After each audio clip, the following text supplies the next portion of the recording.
Salut les amis, j'espère que vous allez bien. Comme d'habitude, aujourd'hui on va parler d'un élément très intéressant que vous ne devez jamais oublier, les actifs et les passifs. C'est quoi un actif? C'est quoi un passif? C'est là la question.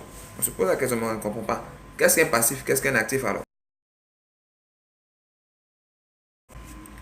L'actif, c'est quelque chose que tu achètes ou même que tu possèdes, mais qui te permet de faire rentrer l'argent dans ta poche. C'est ça l'actif. C'est un bien qui te permet de faire rentrer l'argent dans ta poche. D'accord? Le passif, quant à lui, c'est un bien qui fait sortir l'argent de ta poche. Donc ça t'appartient. Mais plutôt que de faire rentrer l'argent dans ta poche, ça va sortir l'argent dans ta poche. Donc, on va bien expliquer en détail les uns et les autres. Les actifs, un exemple simple. Une maison peut être un actif pour toi si tu mets ça en location. Parce que chaque mois, quelqu'un va louer et puis faire rentrer l'argent dans ta poche. D'accord? Donc c'est la personne qui loue là qui va payer l'eau, courant, tout ça. Toi, tu as déposé, c'est un actif parce que chaque mois, l'argent rentre dans ta poche. Un terrain que tu mets en location, c'est un actif parce qu'il permet de faire rentrer l'argent dans ta poche. Par contre, une maison peut être un passif pour toi parce que tu habites dedans et tu payes le loyer, tu payes courant, tu payes l'eau, tout ça. Donc l'argent sort de ta poche. Donc la maison maintenant devient ici un passif. D'accord?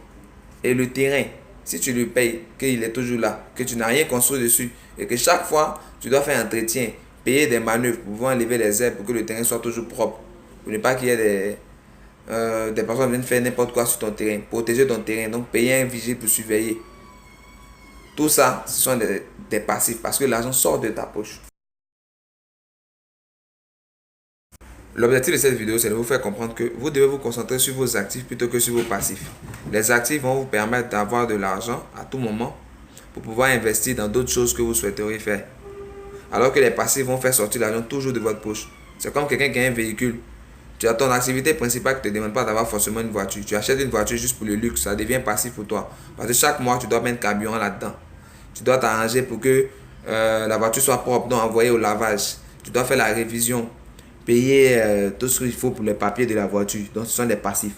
Alors que le véhicule peut être un actif pour toi. Si tu prends pour faire un véhicule de location, donc si c'est un véhicule de location, les gens louent, l'argent rentre chaque fois dans ta poche. Si c'est un taxi, quelqu'un va rouler pour vous, l'argent va toujours rentrer dans votre poche.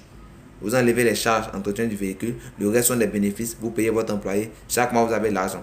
Donc, tous les biens que vous avez, que ce soit un ordinateur, si vous l'utilisez seulement à la maison, que pour regarder des vidéos ou m'écouter la musique, c'est un passif. D'accord? Mais ça n'est pas utile à tout moment. D'accord? Mais ça devient un actif parce que si tu utilises le courant avec ton ordinateur pour pouvoir faire des projets ou faire un service que tu rends à quelqu'un et puis qui te donne de l'argent, ça devient un actif. Privilégiez les actifs aux passifs car les actifs vont permettre de pouvoir mieux vous en sortir dans vos finances. C'était Yves Patrick Kofi pour vous servir. On reste connecté. Portez-vous bien. Au revoir.